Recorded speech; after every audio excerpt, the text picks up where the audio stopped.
எல்லார் வீட்லேயும் ரெகுலராக பண்ணுற ஒரு ட்ரிங்க் அப்படின்னா இந்த மசாலா டீயை சொல்லலாம்.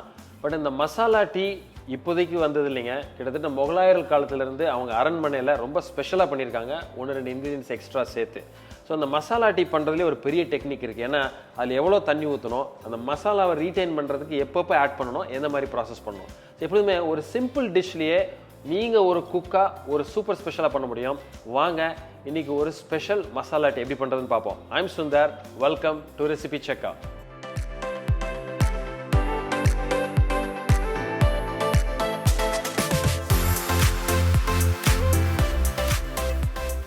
இப்போது இந்த மசாலா டீக்கு என்னென்ன ஸ்பைசஸ் போடுறதுன்னு பார்ப்போம். இது என்னோட மசாலா டீக்குள்ள ஒரு ஸ்பெஷல் ஸ்பைஸ் பாக்ஸு.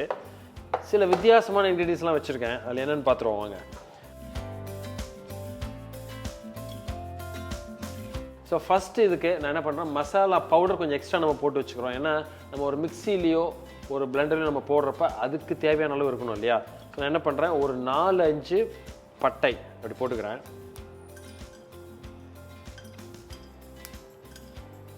ஒரு 10லேருந்து ஒரு 15 கிராம்பு போட்டுங்க. ஒரு 4 ஏலக்காய், அந்த ஏலக்காய் வந்து ஜஸ்ட் ஒரு கிள்ளி போட்டுருங்க.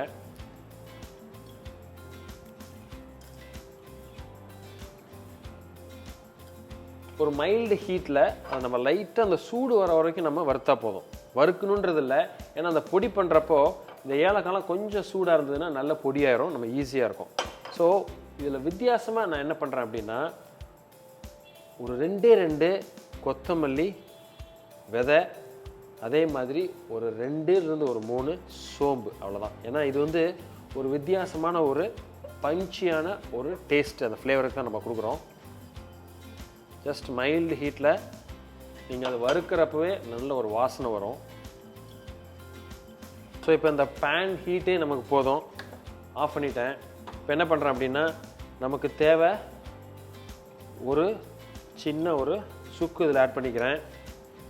அதே மாதிரி ஒரு 4 ரோஜா இதழ், காஞ்ச ரோஜா இதழ்.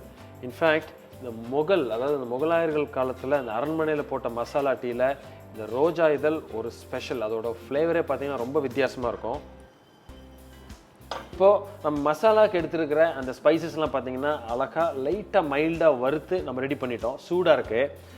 இதை இப்போது ஒரு இடிக்கிற உரல்லையோ இல்லை மிக்சியில் ஜஸ்ட் ஒரு பொடி, ரொம்ப நைஸாக பொடி பண்ணிட வேண்டாம், 1-2 பொடி பண்ணி அந்த மசாலா பவுடர் நம்ம ஃபஸ்ட்டு ரெடி பண்ணிடுவோம்.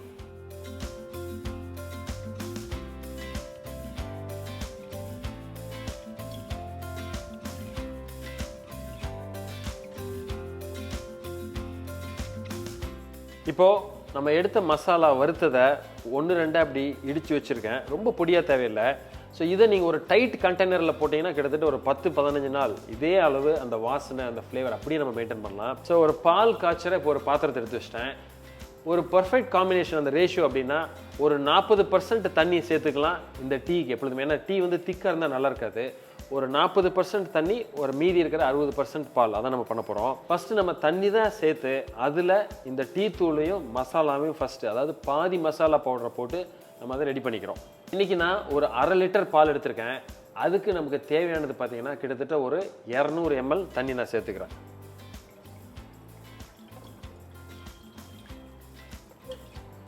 அளந்து அப்படியே வந்து மெஷர் பண்ணி பண்ணுன்றதில்ல, ஜஸ்ட் நம்ம ரஃப்பாக கிட்டத்தட்ட ஒரு 200 ml, ஒரு டம்ளர் அப்படின்னு வச்சுக்கோங்களேன்.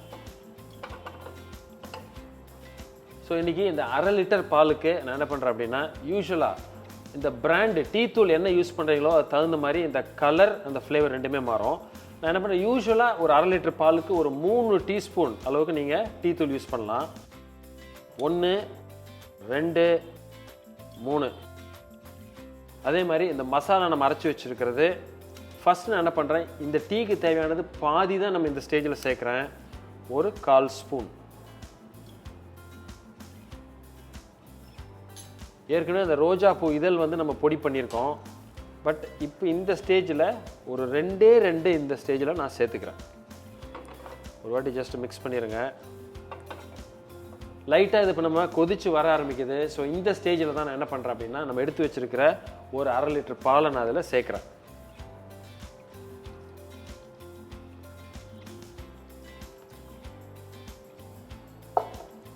இந்த மசாலா டீயில் ஒரு முக்கியமான டிப்ஸ் அப்படின்னா எப்பொழுதுமே இந்த பால் வந்து காய்ச்சாத பால் தான் நம்ம யூஸ் பண்ணணும். அதே மாதிரி இந்த பாலை சேர்த்துட்டு சிம்மரில் அந்த ஃப்ளேம் கம்மியாக வச்சு நீங்கள் அதை கொதிக்க விடுங்க. அப்படின்னா தான் இந்த மசாலா ஃப்ளேவர் வந்து இந்த பாலோட சேர்ந்து கொதிக்கிறப்போ உங்களுக்கு கொஞ்சம் ஒரு டைமில் கரெக்டாக உள்ளே சேர்ந்து அருமையாக இருக்கும். அது இப்போ நம்ம பாலை சேர்த்து ஒரு கொதி வந்துருச்சு, கிட்டத்தட்ட 1 நிமிஷம் அதை லைட்டாக சிம்மர்லேயே நம்ம கொதிக்க வச்சுருக்கோம்.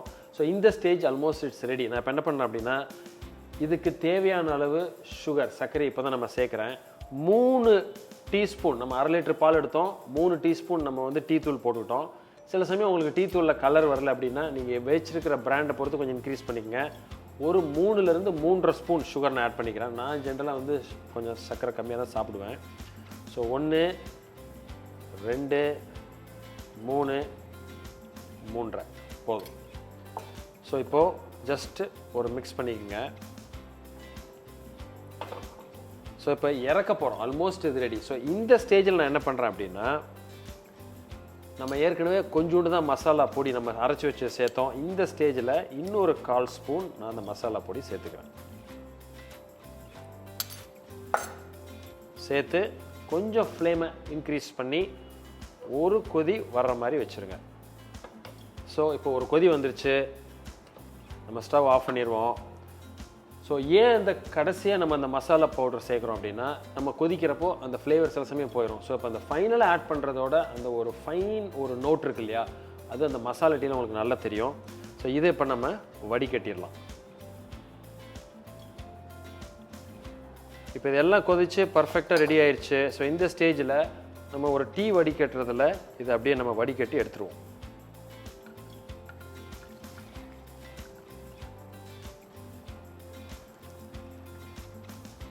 ஸோ ஒரு பர்ஃபெக்டாக பஞ்சியாக செம ஃப்ளேவர். இப்போது இதை நம்ம ஒரு ட்ரெடிஷ்னலாக ஒரு டீ கடைக்கு போனால் நாங்கள் மசாலா சாய்னால அந்த ஒரு பிஸ்கட் அந்த ஒரு டீ கிளாஸில் அந்த சூடாக குடிக்கிறப்போ அதோட ஒரு அலாதி சுகம் இல்லையா, அது எப்படி இருக்குன்னு பார்ப்போம்.